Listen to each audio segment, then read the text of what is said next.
Hey, piano lady, won't you serenade me? Hello, I'm Linn Lorkin. I'm a singer, pianist, songwriter, actor, raconteuse, and I'm going to tell you about my show, Hey, Piano Bar Lady.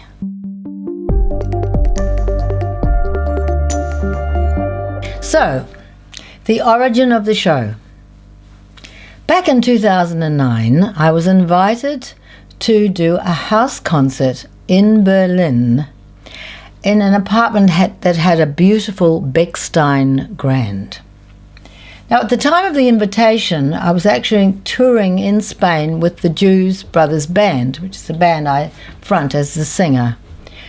And so I had a lot of time in the van with the beautiful Manuel, our tour manager, at the wheel, and time to think about what will I do in this house concert, which I'd agreed to do.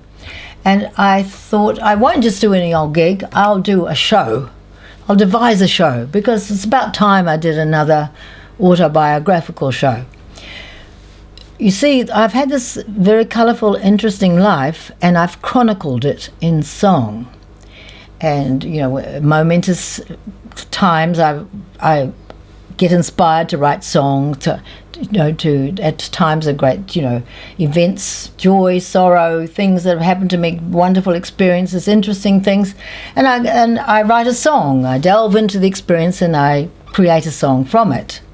And so this, of course, is a great resource for autobiographical music theatre. And I'd done one such show in 1992 all around New Zealand. It was called Coming Up From Under, and it was the first show to go into the Herald Theatre when it was a new theatre in Auckland. And that show was my life, my whole life actually, done as a musical comedy. I'd also done some shows written by other people that were based on some aspects of my life. For example, Dean Parker, the playwright Dean Parker, wrote a show called Piaf and Us, which was about my relationship with French culture and language and Edith Piaf. So back to the van. So I thought, well, I'm going to write this show.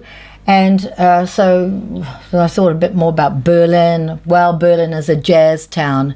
It should be a show that is jazzy. The music is jazzy. And what songs of mine, fit into that. And I thought a show about my time in New York as a piano bar lady would be perfect. 1977 to 85. So I did the show in Berlin. It was actually quite difficult doing it for Berliners because English is not their first language. And the show relies quite a lot on humour, plays on words, and the rhymes of the songs, of course, the very sort of clever rhymes which I go in for. And at the end of the show, I got a nice reception, but they looked a bit stunned, at the end as well, because they really hadn't understood it all. But there was one chap who came up to me, sort of 20-year-old, said, "Oh, I loved your song, International Sofa Lady." He said, "That's exactly my experience when I'm travelling around, sleeping on people's sofas. And I loved the rhyme of chauffeur with sofa." And I thought, oh, great, I got through to that young guy. So I'm going to keep doing this show. I went back to Auckland and I kept working on it, continuing the house concert theme, doing house concerts around Auckland. Quite difficult, but an interesting way to develop a solo show, because you don't have the magic of the theatre to help you if you're doing it in someone's living room. You don't have the lighting that might create an atmosphere or a mood. You don't have the tricks of theatre. So you're very vulnerable. You're there on your own, and you've got to entertain these people and make it an interesting story and keep them involved. And, you're gauging all the time, using your instincts as a performer, whether it's going down well or not. So I think it was a good way to develop the show. And I continued doing that the following year in New York. I continued doing house concerts. I went there for 6 months. I had an opportunity to take someone's apartment for 6 months. So I continued the house concerts, doing them in New Zealanders' apartments and New York Jewish New Yorkers. Interestingly enough, the latter really liked my song "Family at the Beach," which is about as Kiwi a song as you could ever hear.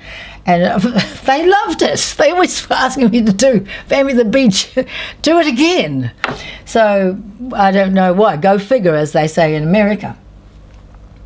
So I was doing the show also in a cabaret room called Don't Tell Mama, Midtown Cabaret Room, as well as doing the house concerts.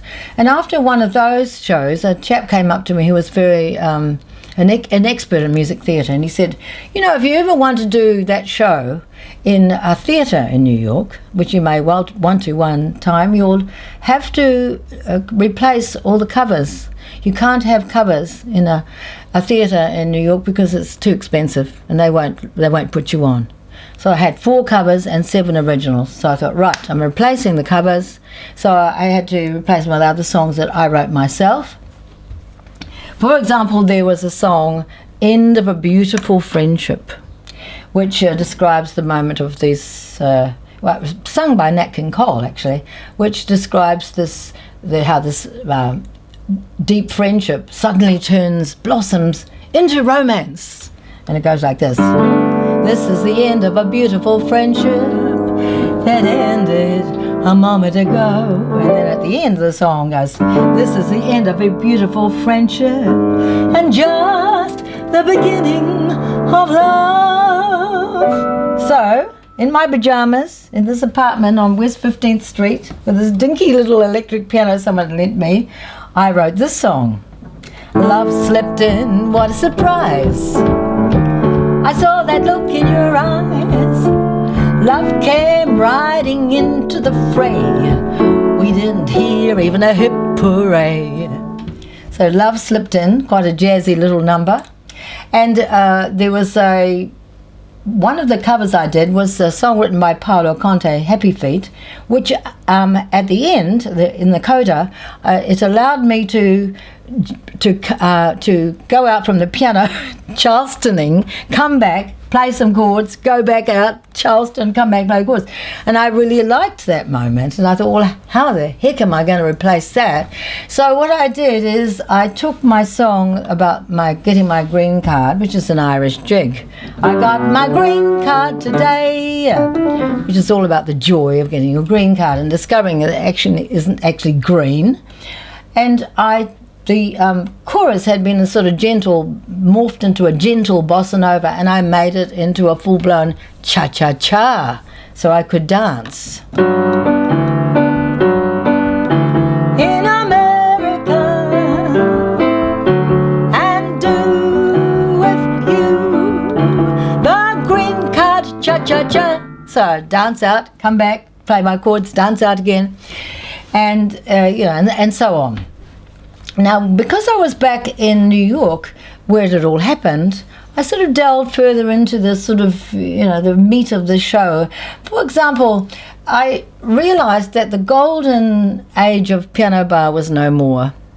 I went there was only about 3 piano bars left in Manhattan. I went to one, and there was this chap sitting in a hoodie. I just really, couldn't believe it. And he was doing, people had brought in their music, and he was accompanying people singing songs. Well, that wasn't the piano bar scene that I knew, where people sat with their cocktails on the other side of the piano. They might call out a request, and they would listen to your interpretation of a song. And it was a kind of art being a piano bar player. So I wanted to convey that in my show. So, the expose of what it's like to be a piano bar player at that time. So that's, featured very much in the show. And also, because I'd started songwriting in New York, I really, wanted to capture that moment that I first started writing songs in the loft in Soho, and I sort of went into that scene more and made it, I really made it powerful, I think, because I was in New York and I was reliving it. And I'd gone to New York with a show called The Happy Hour and a Half, and by the time I left after the end of the 6 months, it had morphed into being called the Hey Piano Bar Lady, based on a theme song, Hey Piano Bar Lady, which I sang a little bit of earlier, which was sort of recurs throughout the show and sort of holds it all together. So back in New Zealand, I then decided I'd go to the Edinburgh Fringe with the show. I went twice, 2011 and 2012, and was quite successful with my reviews there. And I also, at the end of that time, I decided I'm going to try having a bass player, because I wanted to add that dimension more, the underpinning of the rhythm and the chords. It just sort of adds more texture to the songs. And so Aaron Cadell, he started playing bass in the show with me, and it enabled me to also no longer be totally wedded to the piano all the time. Every time there was a song, I could actually do a little bit, maybe standing up with just the bass, doing dung dung dung dung. Like, for example, my song about my down coat, this marvellous coat. I was the first person in the world to get these new kinds of down coats that had come in, fashionable down coats. And so I was able to swan around the stage wearing my down coat with the bass player playing dung dung dung dung dung.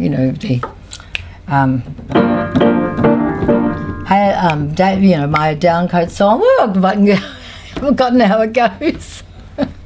The down coat song. Anyway, is that a down coat? No, it's an up coat. I wish I had one the same. And it goes like that. So that was sort of like, then in 2013 I went back to New York and I did the show again in Don't Tell Mama, 4 shows in that cabaret room. And I was also invited to participate in a festival of solo shows called United Solo, 125 solo shows which took place in a theatre on West 42nd Street. West 42nd Street!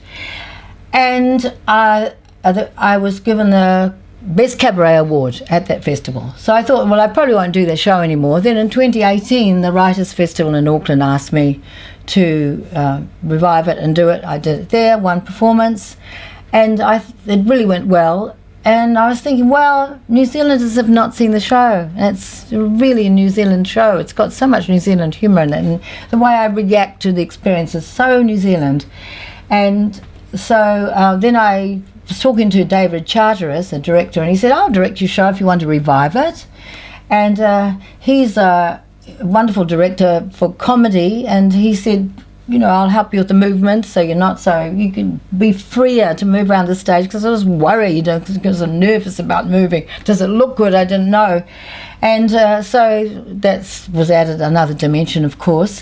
And we did the show 3 times in Waiheke in the beginning of August, and then we had to stop. We couldn't do the other seasons. But hopefully in October, the show will ride, Hey Piano Ballet, will ride again at TAHI Festival at Bats Theatre.